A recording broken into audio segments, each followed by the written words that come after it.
हाय दोस्तों। आज मैं आपको कुछ किस्से बता रहा हूँ और उससे एक चीज़ का आप अंदाज़ा लगाएंगे कि किस तरह से डायरेक्ट सेलिंग या नेटवर्क मार्केटिंग को कुछ लोग बहुत गंदा कर रहे हैं। इस खूबसूरत इंडस्ट्री को, जो मेरे हिसाब से एक ब्लेस्ड इंडस्ट्री है कि हम और आप इस इंडस्ट्री में हैं। और मेरा मानना है कि ऊपर वाले की अगर कोई स्पेशल ब्लेसिंग है, तभी हम और आप इस इंडस्ट्री में हैं और हमको इसके बारे में जानकारी है। लेकिन कुछ लालची और कुछ गिरे हुए तरह के लोग, उनको लीडर नहीं बोलूँगा मैं, लीडर ऐसा होता ही नहीं है। कुछ इस तरह के लोग, इन लोगों ने नेटवर्क मार्केटिंग को इतना गंदे मुकाम तक पहुँचाया है, जिसकी वजह से एक आम आदमी में नेटवर्क मार्केटिंग की जो छवि है, वो बहुत गंदी हुई है। मैं आपको कुछ किस्से मेरी लाइफ में जो मैंने फ़ील किए, देखे हैं, अनगिनत हैं, लेकिन 2-3 मैं आपको बताने जाता हूँ।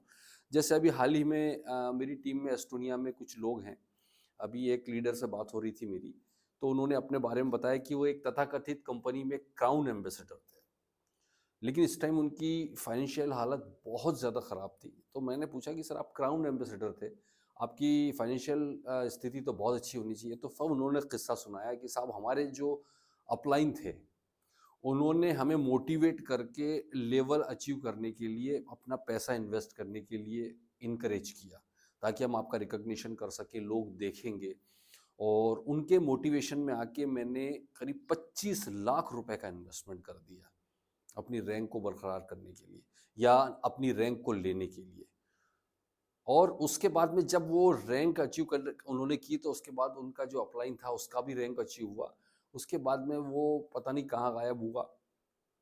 उसके बाद में ये पोजीशन हुई कि इनका बिज़नेस ऑटोमेटिकली धीरे-धीरे नीचे आया और जो उन्होंने लागत लगाई थी, उसके आस-पास भी नहीं पहुँच सके और पूरी ल जो जितना इनकम कमाया था, उससे कई गुना ज़्यादा लगा दिया और वापस ज़ीरो पर आकर बैठे। एक और बहुत बड़ी तथाकथित बड़ी कंपनी है, नंबर 1 कंपनी अपने को कहती है, उनके ही एक बंदा मेरे साथ अभी जॉइन हुआ। वो अपना किस्सा सुना रहा था कि साहब, मैंने जॉइन किया और वो भी बहुत अच्छी रैंक पर पहुँचा। लेकिन अभी उसके खिलाफ एफआईआर हो गई है और वो एफआईआर की वजह से इतना परेशान है कि वो बंदा अभी घर से बाहर नहीं निकल पा रहा है। इतने सारे लोगों की लायबिलिटी है पैसे को लेकर कि वो घर के बाहर अपना चेहरा नहीं दिखा पा रहा है। तो मैंने उससे पूछा कि यार, ऐसा क्या कर दिया? प्रोडक्ट बेस्ड में तो कोई लायबिलिटी नहीं होती है, तूने ऐसा क्या किया? बोले, मेरे अपलाइन ने, मेरे जो जिनको मैं गुरु मानता था, उन्होंने मुझे मोटिवेट करके खूब इनकरेज किया और कहा कि देख यार, तू कार खरीद। तू कार खरीदेगा तो तेरी कार देख के कई लोग और ज्वाइन होंगे, मोटिवेट होंगे। मेरे पास उस टाइम पैसा नहीं था, तो मैंने बड़ी मुश्किल से थोड़ा बहुत जुगाड़ करके पैसा किया, उधार लेकर लोगों से पैसा लिया और एक ईएमआई पर कार उठाई। और कुछ ही टाइम के बाद में बिज़नेस एकदम से नीचे आया, मेरे अपलाइन का हम पता नहीं कहाँ गए। और उसके बाद में वो कार कंपनी ने हमारे ऊपर एफआईआर किया और कई सारे और लोगों ने मेरे खिलाफ वो किया, क्योंकि मैंने उधार लिया था, उनको चुका नहीं पाया।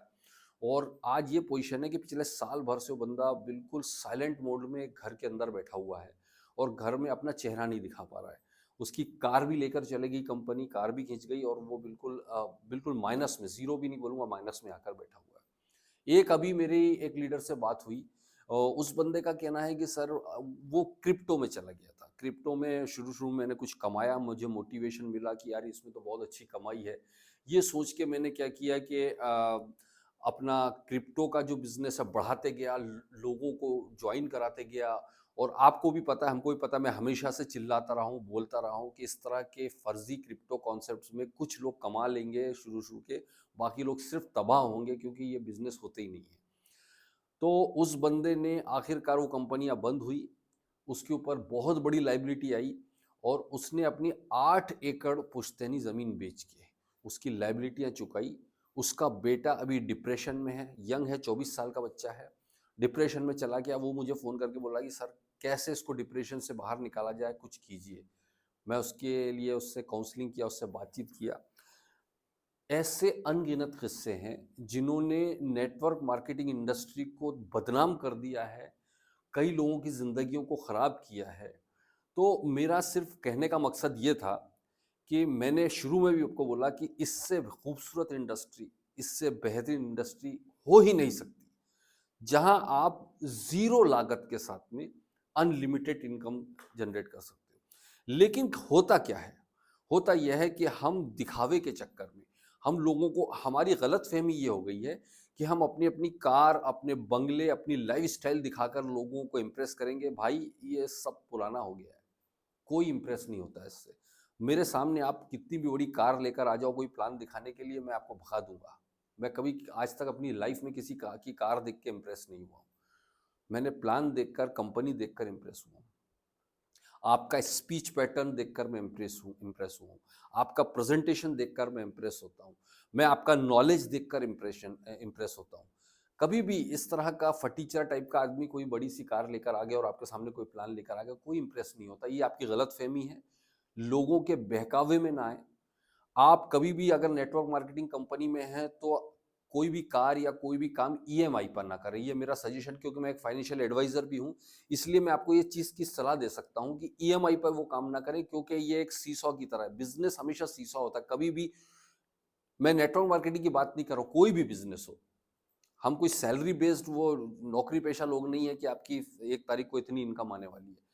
आप कभी भी ईएमआई पर ना होम लोन लेना है, ना घर बनाना है, ना ईएमआई के ऊपर आपको इस तरह का दिखावे वाली चीजें करना है, ना अनाप शनाप पैसा जो है अपनी लाइफस्टाइल दिखाने के लिए खर्च करना है। अगर आप सक्सेसफुल हो रहे हो, अगर आप इनकम कमा रहे हो, तो वो आपके चेहरे पर दिख जाएगी, आपके एटीट्यूड पर दिख जाएगी। आपका बैंक बैलेंस, आपका स्टेटमेंट बता देगा आपकी इनकम।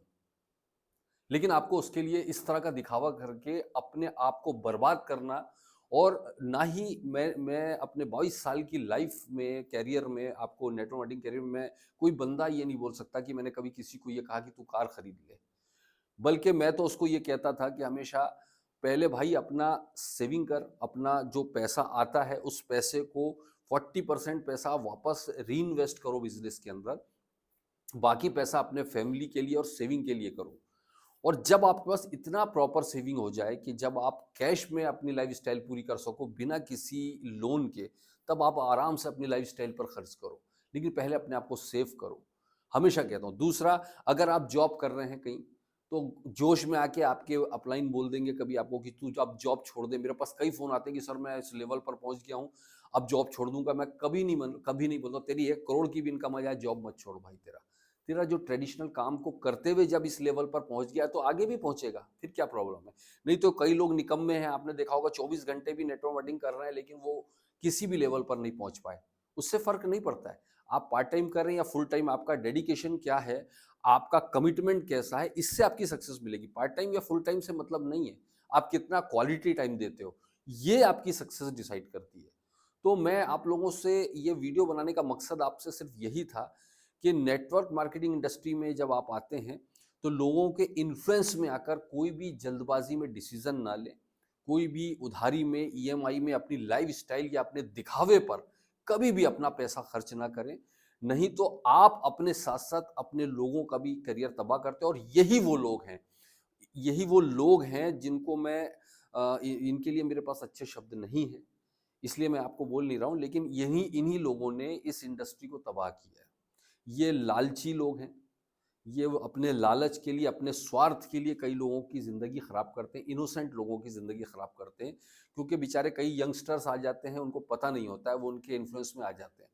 तो सभी लोगों से मेरा निवेदन है कि आप लोग अपना दिमाग लगाएं, अपनी सोच लगाएं और अपने जो अपलाइन मेंटर है उसका चुनाव सही चुनाव कीजिए। केवल लाइन ऑफ स्पॉन्सरशिप में अपलाइन हो जाने से वो अपलाइन नहीं होता। उसका मेंटल लेवल चेक कीजिए। जब आप उसके साथ बैठते हैं, उठते हैं, तो उसका मेंटल लेवल बताता है कि वो किस कैटेगरी का लीडर है। तो सावधान रहें दोस्त, ये बहुत खूबसूरत इंडस्ट्री है। मैं हमेशा इनकरेज करता हूँ, इनकरेज करूँगा कि आप अपने बच्चों को भी इस इंडस्ट्री में लाइए। कोई बहाना नहीं है हमारे पास कि बेरोजगारी है। यार बॉस, जब हर चीज़ में एआई आ जाएगा आने वाले टाइम में, हर चीज़ में कंपटीशन आ जाएगा, हर चीज़ में आपकी नौकरियां जाने वाली हैं आने वाले समय में। लेकिन नेटवर्क मार्केटिंग इंडस्ट्री एक ऐसी इंडस्ट्री है जिसमें कॉम्पिटिटर पैदा नहीं हो सकता यार। इसमें कैसे आप कॉम्पिटिटर पैदा करोगे? तो ये फ्यूचर है, आने वाला कल है।